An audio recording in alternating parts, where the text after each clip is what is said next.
माँ पार्वती ने भगवान शिव से एक सवाल पूछा, जिसके बाद भोलेनाथ ने एक कहानी सुनाई और अमर हो गया कबूतर का जोड़ा।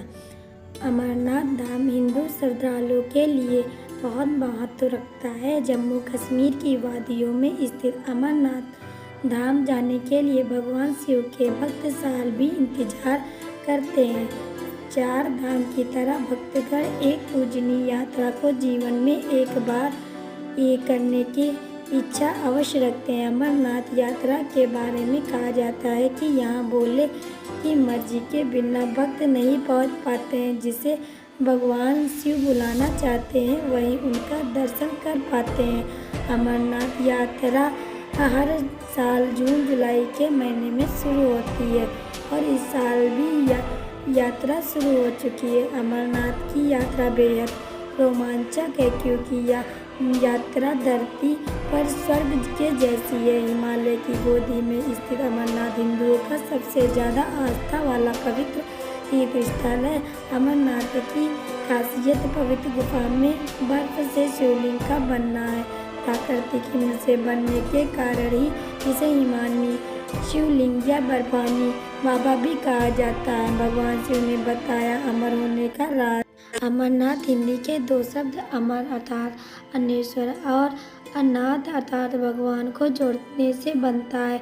एक पौराणिक कथा के अनुसार जब देवी पार्वती ने भगवान शिव से अमृत के राशि को प्रकट करने के लिए कहा, जो वे उनसे लंबे समय से छुपे रहे थे, तो यह राज बताने के लिए भगवान शिव पार्वती को हिमालय की इस गुफा में ले गए ताकि उनका यह रहस्य कोई भी न सुन पाए। और यहीं भगवान शिव ने देवी पार्वती को अमृत का राज बताया।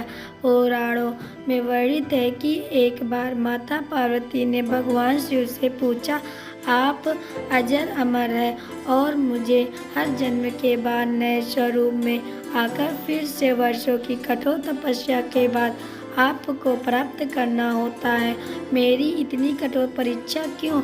और आपके कंठ में पड़ी यह नरमुंड माला तथा आपके अमर होने का राज। भगवान शिव ने माता पार्वती से एकांत और गुप्त स्थान पर अमर कथा सुनने को कहा, जिससे कि अमर कथा कोई अन्य जीव न सुन पाए। लेकिन जो कोई भी इस अमर कथा को सुन लेता है वह अमर हो जाता है। कहते हैं भगवान भोलेनाथ ने अपनी सवारी नंदी को तय लगाम पर छोड़ दिया, जटाओं से चंद्रमा को चंदनवाड़ी से अलग कर दिया और गंगा जी को पंचतरणी में तथा कंठाभूषण सर्पों को सर्पनाग पर जोड़ दिया। इस प्रकार इस पड़ाव का नाम शेषनाग पड़ा।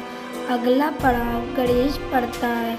इस स्थान पर बाबा ने अपने पुत्र गणेश को भी छोड़ दिया था, जिसको महागुड़ा का पर्वत भी कहा जाता है। पिशु घाटी में पिशु नामक कीड़े को भी त्याग दिया। इस प्रकार महादेव ने जीवन दायिनी पांचों तत्वों को भी अपने से अलग कर दिया। इसके बाद माँ पार्वती के साथ उन्होंने गुप्त गुफा में प्रवेश कर लिया और अमर कथा माँ पार्वती को सुनाना शुरू किया।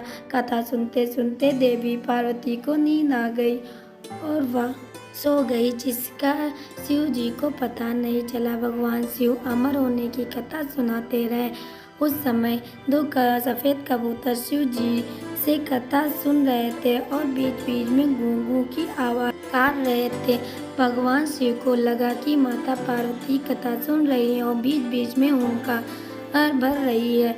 इस तरह दोनों कबूतरों ने अमर होने की पूरी कथा सुन ली। कथा समाप्त होने पर भगवान शिव का ध्यान पार्वती की ओर गया, जो सो रही थी।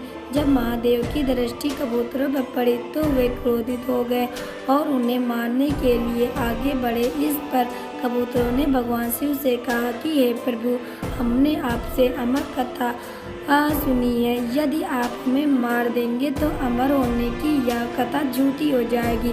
इस पर भगवान शिव ने कबूतरों को जीवित छोड़ दिया और उन्हें आशीर्वाद दिया कि तुम सदैव इस स्थान पर शिव पार्वती के प्रतीक चिन्ह के रूप में निवास करोगे। अतः यह कबूतर जोड़ा अजर अमर हो गया। ऐसा कहते हैं कि आज भी इन दोनों कबूतरों चित्रों का दर्शन भक्तों को यहाँ प्राप्त होते हैं और इस तरह से यह गुफा अमर कथा की साक्षी हो गई। इसका नाम अमरनाथ गुफा के नाम से प्रसिद्ध हो गया।